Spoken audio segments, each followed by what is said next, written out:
guys, this is Mrs. Foy, and this is an assignment that's going to help you apply what you've learned about the history of the atom into something that we hope will be fun.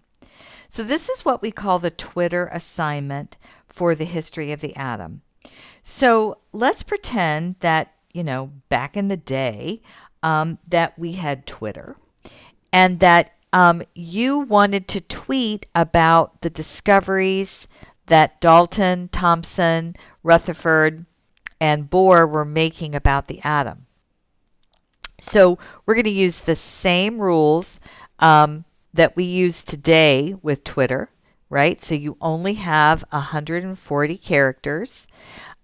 Use and instead of the word and things like that, or shorthand to be able to save on characters.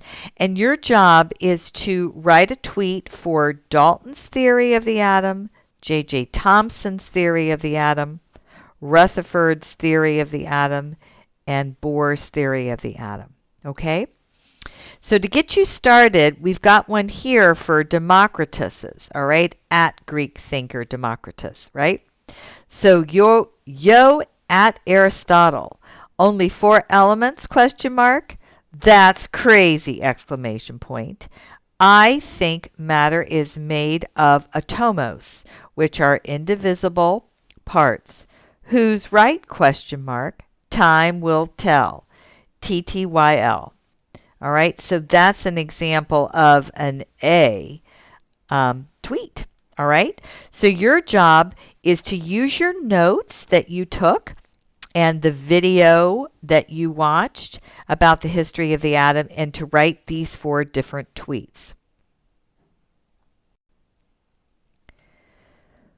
We also have a rubric that you can use to figure out how you're going to get your points. Okay, so I would definitely encourage you to do that. So for example, for your Dalton tweet, did the word include atom?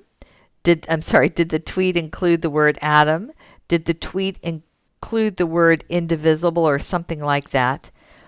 And did the tweet include any information about Dalton's postulates or laws? All right, so you can look at your notes or the lecture Google Slides that are located on the roadmap if you want to. Okay, so for example, here's one for J.J. Thomson. Did your tweet include the word electron? Did the tweet include the word negative? Did the tweet include anything about a cathode ray or electrical current or a beam bending near an electrical field or anything like that? All right. So I'll let you look those over, and hopefully this will be a fun assignment for you, and get creative, and we'll see you in class.